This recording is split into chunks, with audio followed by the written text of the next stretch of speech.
Hello friends, welcome to your channel biology for all courses. आज हम करने वाले हैं इम्यूनोलॉजी।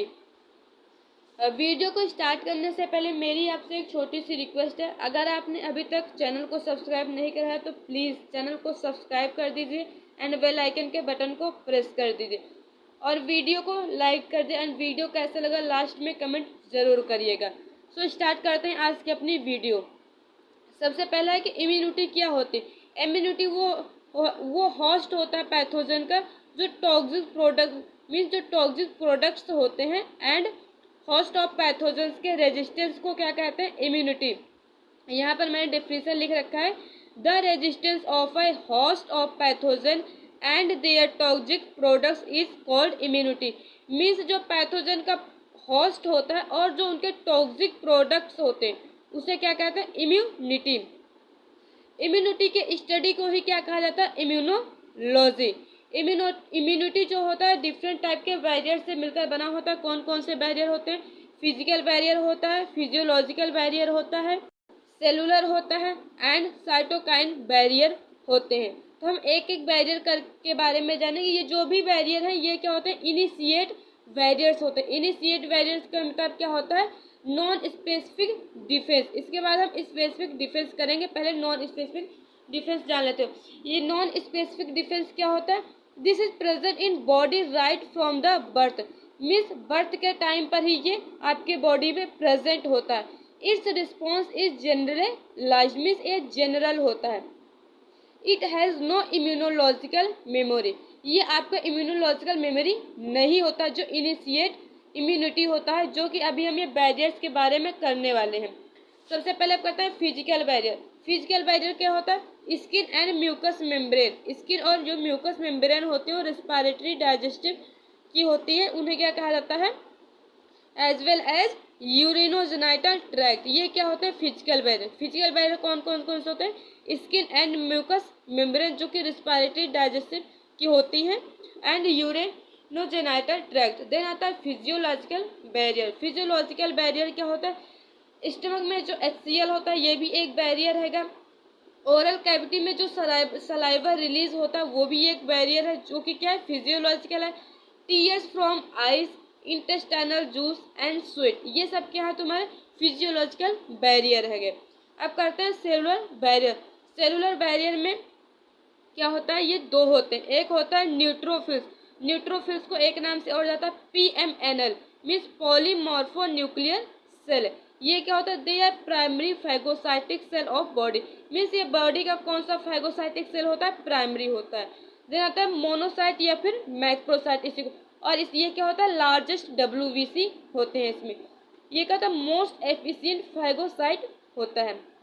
थर्ड आएगा neutral killer cell, specific type of lymphocyte. ये एक स्पेसिफिक टाइप का लिम्फोसाइट होता है जो कि किसके अगेंस्ट अफेक्टिव होता है, ASC। ASC का मतलब होता है अल्टर्ड सेल्फ सेल्स। क्या, अल्टर्ड सेल्फ सेल्स। इसका एग्जाम्पल है कैंसरस सेल। आता है अब हमारा अगला है D, cytokinin barrier. Cytokinin barrier का तो virus infected cell synthesised and secrete in interferons. ऐसे वायरस जो क्या होते हैं, सेल्स को सेक्रेट करते हैं एंड सिंथेसाइज करते हैं इंटरफेरोन्स को। Interferons protect the neighbouring cells from viral infection.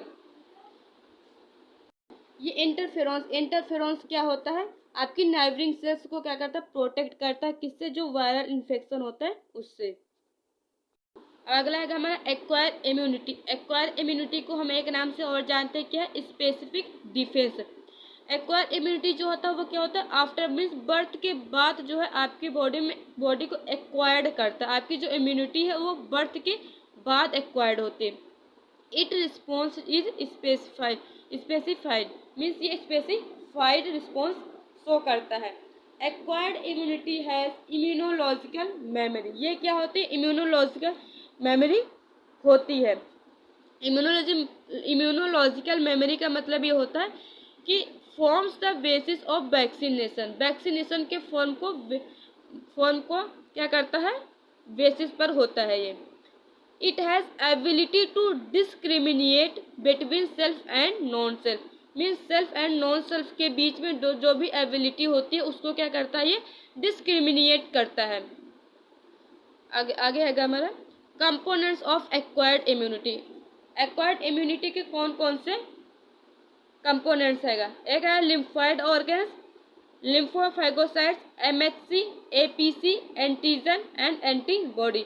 MHC का फुल फॉर्म होता है मेजर हिस्टो कैपेबिलिटी कॉम्प्लेक्स, क्या major histo capability complex. And APC का फुल फॉर्म होता है एंटीजन प्रेजेंट इन सेल्स। सबसे पहले करते हैं लिम्फोइड ऑर्गन्स कि लिम्फोइड ऑर्गन्स क्या होता है। लिम्फोइड ऑर्गन्स दो होते हैं, प्राइमरी लिम्फोइड ऑर्गन्स, एक होता है secondary lymphoid organs. Primary lymphoid organs में क्या होता है, जो लिम्फोसाइट होता है वो इन ऑर्गन्स में प्रोड्यूस्ड होता है, for example red bone marrow हो गया एंड थाइमस हो गया। और सेकेंडरी लिम्फोइड ऑर्गन में क्या होता है, लिम्फोसाइट क्या करता है, गेन करता है immuno competence on this organ. इस में सेकेंडरी लिम्फोइड ऑर्गन्स में क्या होता है, जो लिम्फोसाइट्स होते हैं वो गेन करते हैं इम्यूनो कॉम्पिटेंस इन ऑर्गन्स। इसका एग्जाम्पल है spleen, lymph nodes and moult. जो म्यूकोसा एसोसिएटेड लिम्फोइड टिश्यूज होते हैं वो क्या करते हैं, डाइजेस्टिव एंड रेस्पिरेटरी व यूरिनो वो क्या या फिर क्या होता है यूरिनोजेनाइटल ट्रैक होते हैं। आगे हैगा लिम्फोसाइट। लिम्फोसाइट दो होते हैं, एक बी लिम्फोसाइट होता है, एक टी लिम्फोसाइट होता है। बी लिम्फोसाइट के दो टाइप्स रहेंगे, एक प्लाज्मा सेल्स होता है और एक मेमोरी सेल्स होता है। प्लाज्मा सेल्स क्या होता है, ये एंटीबॉडीज को सिंथेसिस करते हैं एंड मेडिएट करते हैं हार्मोनल इम्यूनिटी को। टी लिम्फोसाइट क्या होता है, ये भी दो होते हैं, टी एच होता है, एक टी सी। टी एच का मतलब helper T cell and T C का मतलब होता है साइटोटॉक्सिक टी सेल। जो साइटोटॉक्सिक टी सेल होते हैं क्या होता है, ये मेडिएट करते हैं किसको, CMI को। अगला हैगा MHC। MHC का फुल फॉर्म मैंने भी बताया था, मेजर हिस्टो कैपेबिलिटी कॉम्प्लेक्स का, major histo capability complex. MHC क्या होता है, MHC is a cluster of genes. Gene का एक क्या होता है, क्लस्टर्स होता है, found in all nucleated cells of body. Body के जितने भी न्यूक्लिएटेड सेल्स होते हैं वो सब इसमें प्रेजेंट होते पाए जाते हैं। These genes synthesized MHC protein. ये जो भी जीन्स होती हैं वो क्या करती हैं, MHC प्रोटीन को सिंथेसाइज्ड करती हैं। MHC प्रोटीन दो तरीके की होती है, एक MHC1 एंड एक होती है MHC2। MHC1 जो होता है इसमें क्या होता है, found in all nucleated cell except APCS। इसमें जितनी भी न्यूक्लिएटेड सेल होती हैं सभी पाई जाती हैं सिर्फ APC को छोड़ करके। और MHC2 में क्या होता है, सिर्फ APC पाई जाती है। ये डायग्राम हैगा, आप देख सकते हैं। ये क्या हैगा हमारा एंटीजन्स, ये क्या हैंगे एंटीजन्स हैंगे, और ये क्या हैगा MHC प्रोटीन। और ये क्या हैंगे हमारे बॉडी सेल, दो बॉडी सेल हैं दोनों। और पहली बॉडी सेल्स में क्या हैगा एंटीजन हैगा and MHC protein. And second body में क्या हो रहा है कि जो हमारा ये एंटीजन हैगा और जो ये MHC प्रोटीन हैगा ये मिलकर के क्या बना रहे हैं, MHC एंटीजन कॉम्प्लेक्स। दोनों मिलकर क्या बना रहे हैं, MHC एंटीजन कॉम्प्लेक्स। देन आता है APC। APC का फुल फॉर्म क्या बताया था मैंने भी, एंटीजन प्रेजेंट इन सेल्स। इसका मतलब क्या हुआ, एंटीजन प्रेजेंट इन सेल्स। इस डायग्राम को देखते हैं, ये देखो ये क्या है पैथोजन। ये हमारा पैथोजन है जिसका जो क्या हो रहा है फैगोसाइटोसिस। फैगोसाइटोसिस होकर के APC के में क्या हो रहा है, इंटर कर गया। APC में क्या कर गया, इंटर कर गया। APC में अंटर करने के बाद क्या हो रहा है, MHC2 में क्या हो रहा है, ये प्रोसीड कर रहा है, एंटीजन को क्या कर रहा है, प्रोसीड कर रहा है। देन लास्ट प्रोसेस में क्या हो रहा है, MHC एंड जो ये हमारे एंटीजन है ये मिलकर के क्या बना रहे हैं, MHC2 एंटीजन कॉम्प्लेक्स। इसके पहले वाले में क्या बना था, MSH एंटीजन कॉम्प्लेक्स। इसमें क्या बना, MHC2 antigen complex. APC are phagocytic in nature. ये किस नेचर का होता है, फैगोसाइटिक नेचर का होता है। And APC are strategically located at these places which vulnerable for infection. ये वहाँ पर पाए जाते हैं जहाँ पर इन्फेक्शन के वल्नरेबल प्रेजेंट हो। ये देखो आगे एंटीजन। एंटीजन क्या होता है? फॉर एग्जाम्पल कोई भी फॉरेन सब्सटेंस है जो कि क्या करता है आपकी बॉडी में क्या होता है इंटर कर जाता है। इंटर करने के बाद क्या होता है एक्टिवेट कर देता है आपके इम्यून सिस्टम को, उसे क्या कहते हैं? एंटीजन कहते हैं। ये chemically antigen are proteins and glycoproteins होते हैं। जो प्रोटीन्स एंड ग्लाइकोप्रोटीन्स होते हैं वो कौन से होते हैं? केमिकली एंटीजन होते हैं। In some rare cases carbohydrate for lipid में आल्सो एक्ट एज एंटीजन। कुछ केसेस में क्या होता है जो कार्बोहाइड्रेट्स होती हैं एंड फोर लिपिड्स होती हैं ये क्या होती है एंटीजन की तरह एक्ट करने लग जाती हैं। And antigen must pass two properties show करती हैं। कौन कौन सी? Immunogenicity and reactivity. अब इम्यूनोजेनिसिटी क्या होती है? ये ability to generate an immune response. ये इम्यून रिस्पॉन्स को एबिलिटी को क्या करता है? जनरेट कर देता है। और रिएक्टिविटी क्या करता है? Ability to react with the response generated. Means जब रिस्पॉन्स जनरेटेड होता है तो उसके साथ ही जो भी एबिलिटी होती है वो क्या होता है? रिएक्टिव हो जाती है। अभी मैंने जो बताया वो सब मैंने इसमें लिख रखा है, आप देख नोट्स बनाना चाहे तो बना सकते हैं। अगला है एंटीबॉडी। एंटीबॉडी क्या होता है? एंटीबॉडी में ये एंटीबॉडी को इम्यूनोग्लोबुलिन कहते हैं जिसे आईजी के नाम से जानते हैं। क्या? Immunoglobulin IG. अब ग्लोबुलिन कितनी होती है? 3 टाइप्स की होती है, अल्फा बीटा एंड गामा। अब ये जो हमारा आईजी है ये किसके अंदर आता है? गामा के अंदर होते हैं। मीन्स ये दे आर गामा ग्लोबुलिन। कौन से होते हैं? Gamma globulin. लिख दे रही हूँ मैं यहाँ पर gamma globulin. They are synthesized and secreted by plasma cells. ये secreted and synthesized होती हैं किसके द्वारा? प्लाज्मा सेल्स के द्वारा। An antibody is made up of 4 polypeptides। कोई भी एंटीबॉडी है तो वो उसके अंदर 4 किससे मिलकर बनी होती है? 4 पॉलीपेप्टाइड चेन्स होती है, 2 हैवी चेन्स, 4 पॉलीपेप्टाइड चेन से मिलकर बनी होती है जिसमें से 2 हैवी चेन्स होती हैं एंड 2 लाइट चेन्स होती हैं। जो हैवी चेन होती है वो क्या होता है? H2L2। क्या होता है? हैवी वाला H2L2। एंड जो लाइट वाला होता है वो कहते हैं एंटीजन बाइंडिंग साइट होता है। अब यहाँ पर मैंने एंटीबॉडी और इम्यूनोग्लोबिन जो कि मैंने अभी बता दिया कितने होते हैं ग्लोबिन? 3 होते हैं, alpha beta and gamma. Gamma के अंदर हमारा आईजी आता है। They are produced by B lymphocytes and plasma cells. ये सब मैंने अभी बताया, वही लिख रखा है मैंने। जब एंटीजन की एंट्री होती है हमारी बॉडी में तो क्या होता है? B lymphocyte get transferred into plasma cells. जब एंटीजन बॉडी में एंट्री करेगा तो जो बी लिम्फोसाइट होता है वो क्या करता है? प्लाज्मा सेल्स में ट्रांसफर्ड हो जाता है। And mature plasma cells produces antibodies at excretory rapid rate. जिसकी वजह से क्या होता है? जो हमारा मेच्योर प्लाज्मा सेल्स होता है वो एंटीबॉडीज को प्रोड्यूस करने लग जाता है और एक्सक्रेटरी रैपिड मीन्स बहुत ही फास्टली प्रोड्यूस करने लग जाता है किसको? एंटीबॉडी को। अब अगर टाइप्स ऑफ एंटीबॉडीज, ये 4 तरीके की होती है, IgG, IgA, IgM and IgD। अगर आप इसको याद करना चाहें तो ऐसे भी याद कर सकते हैं, गेम GAME। ये इसका क्या है? एक ट्रिक है याद करने की। एंटीबॉडीज जी से IgG, A से IgA, M IgM, E IgE। सबसे पहले आता है हमारा IgG। ये क्या होता है? This is the most abundant class of antibody. Means antibody की सबसे मोस्ट अबेंडेंट क्लास यही होती है। कौन सी? IgG। ओनली जो एंटीबॉडी होती है वही क्या करती है? हमारे प्लेसेंटा को क्रॉस कर सकती है। Only antibody which can cross placenta. अगला है IgA, second most abundant class है। ये कितने परसेंट होता है? 10%। एंड IgG होता है जो 90% होता है। ये हमारा सेकेंड मोस्ट अबेंडेंट एंटीबॉडी होता है जो कि सेक्रेटरी या म्यूकोसल एंटीबॉडी होता है। और ये found in different secretion of body.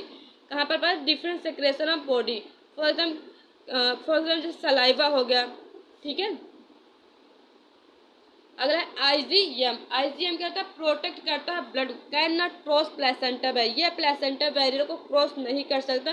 सिर्फ आईजीजी हैगा जो कि क्या करता है, हमारे प्लेसेंटा बैरियर को क्रॉस कर सकता हैगा।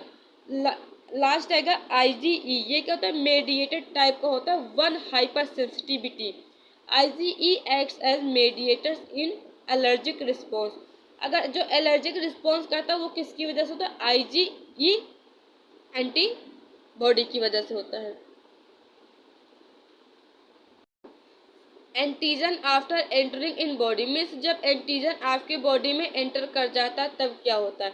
इसमें दो केस होता है। एक, एंटीजन एंटर इनटू बॉडी, जब बॉडी में एंटर करता है तो क्या होता है? Some B cells become plasma, कुछ तो क्या होते हैं, बी मीन्स जो बी सेल्स होते हैं कुछ होकर प्लाज्मा सेल्स में चली जाती हैं, बट जो अदर बी सेल्स होती हैं वो रिमेंबर द एंटीजन, वो फिर से एंटीजन में रिमेंबर्ड हो जाती हैं।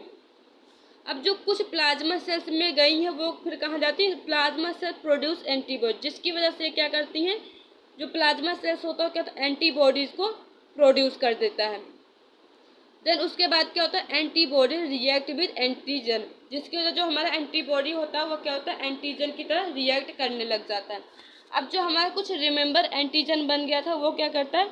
Memory cells causes production of new plasma cells, ये मेमोरी सेल्स के कॉजेज की वजह से क्या करता है? न्यू प्लाज्मा सेल्स का प्रोडक्शन कर लेता है और फिर यहाँ पे जाके मिलता है, ये यहाँ पर जाकर के मिलता है प्लाज्मा सेल प्रोडक्शन एंटीबॉडी पर। देन लास्ट में क्या होता है? दोनों केस में वही होता है कि एंटीबॉडी रिएक्ट कर जाता है और किसकी तरह रिएक्ट करने लग जाता है? किसके साथ रिएक्ट कर जाता है? एंटीजन के साथ। अब active and passive immunity. Active and passive immunity. Active immunity क्या होता है? सबसे पहले एक्टिव इम्यूनिटी करते हैं।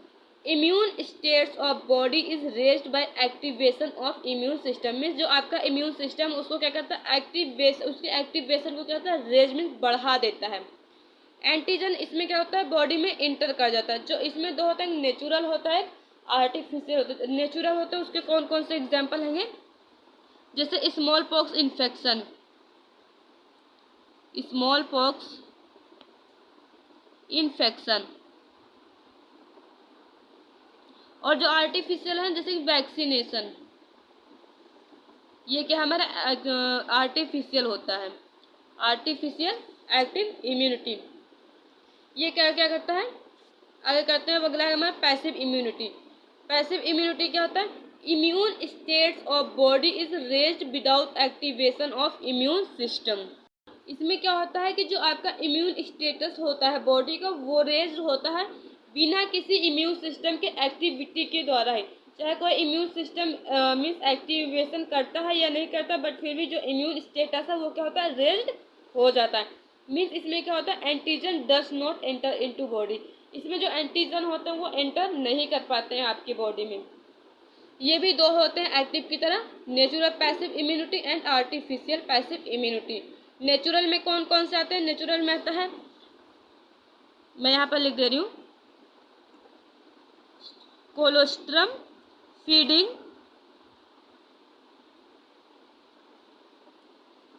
एंड आर्टिफिशियल में आता है एटीएस इंजेक्शन।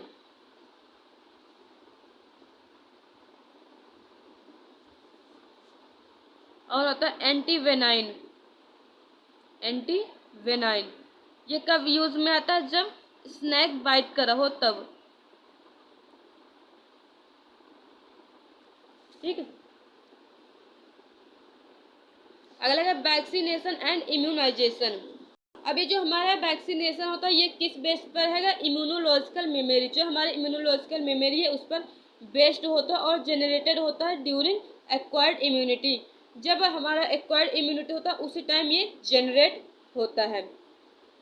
इसका कॉन्सेप्ट क्या है? जो एंटीजन होता है ये इंट्रोड्यूस्ड होता है इन बॉडी में, बॉडी में क्या होता है? इंट्रोड्यूस होता है सो ड्यूलेटेड from that they are not capable of producing diseases but they can active immune system। Means ये क्या, जो हमारा वैक्सीनेशन होता है इसमें क्या होता है? कोई डिजीज प्रोड्यूस नहीं करता कोई भी डिजीज़ को ये प्रोड्यूस नहीं करता, बट जो हमारा इम्यून सिस्टम है उसको क्या करता है, एक्टिवेट कर देता है। मीन्स जो भी, ताकि जो भी कोई डिजीज़ है उससे लड़ने के लिए हमारे इम्यून सिस्टम को क्या करता है, एक्टिवेट कर देता है। Due to this antibodies are produced in body and they neutralise and antigen during natural infection. अगर ये एंटीबॉडीज आर प्रोड्यूस होता है कि बॉडी में क्या प्रोड्यूस्ड हो रही हैं, and they neutralise the antigen, जिसकी वजह से क्या हो रहा है, एंटीजन्स का न्यूट्रलाइजेशन हो रहा है ड्यूरिंग नेचुरल इन्फेक्शन। तो इसे क्या कहते हैं, नेचुरल इन्फेक्शन बोलते हैं। Individual to provide against a disease is called vaccination. Vaccination क्या होता है, मिस कोई भी डिजीज है, अगर उस डिजीज के अगेंस्ट, अगर कोई भी उस अगेंस्ट के उस मिस सॉरी इन वैक्सीनेशन क्या होता है, अगर कोई भी डिजीज जो कि क्या फैल रही हो उसके अगेंस्ट अगर कोई इंजेक्शन प्रोवाइड कराया जा रहा है तो वो क्या कहलाता है, वैक्सीनेशन। फॉर एग्जांपल अभी हाल ही में कोविड चल रहा था, तब हमारे मोदी जी ने क्या स्टार्ट किया था, वैक्सीनेशन, कोविड वैक्सीनेशन। कुछ टाइप्स ऑफ वैक्सीन होते हैं, मैं ऐसे आपको बता दे रही हूँ, मैंने उसकी स्लाइड नहीं बनाई तो मैं ऐसे बता दे रही हूँ कौन कौन। एक होते किल्ड माइक्रोब वैक्सीन, कौन होते, किल्ड माइक्रोब वैक्सीन होती है, एटीन्यूटेड वैक्सीन होती है, एंड टॉक्सिक वैक्सीन होती हैं, आरडीएनए वैक्सीन होती हैं। अब जो हमारा एटीन्यूटेड वैक्सीन या फिर इसी को कहते हैं लाइव वैक्सीन, इसके अंदर कौन कौन सी वैक्सीन होती है, ओपीवी के वैक्सीन होती हैं, बीसीजी, बीसीजी का मतलब होता है बैसिलस कोलिमिटी ग्वारिन, इसका क्या होता है, ये फुल फॉर्म है बीसीजी का। और किसका वैक्सीन होता है, स्मॉल पॉक्स होता है, इन्फ्लुएंजा, ये सब किसके अंडर आती हैं, लाइव वैक्सीन या फिर इसी को बोलते हैं एटीन्यूटेड वैक्सीन। देन आता है किल्ड वैक्सीन या फिर इनएक्टिवेटेड वैक्सीन, ये कब यूज़ किया जाता है, जैसे टाइफाइड वैक्सीन हो गए, टाइफस हो गया, कॉलेरा हो गया, रेबीज वैक्सीन, ये सब क्या हमारी किल्ड वैक्सीन है। सो गाइस इसके आगे का पार्ट जो हमारा ऑटो इम्यूनिटी वाला है वो मैं नेक्स्ट पार्ट में कराने वाली हूँ, उसकी वीडियो नेक्स्ट डे आ जाएगी, आप देख लीजिए। और ये वीडियो आपको कैसे लगी कमेंट बॉक्स में ज़रूर बताइएगा, और अगर आपको वीडियो अच्छी लगी हो प्लीज़ एक लाइक ज़रूर करिएगा एंड शेयर कर दीजिए। और अगर आपने अभी तक चैनल को सब्सक्राइब नहीं करा प्लीज़ गाइस चैनल को सब्सक्राइब कर दीजिए। Thanks for watching the video.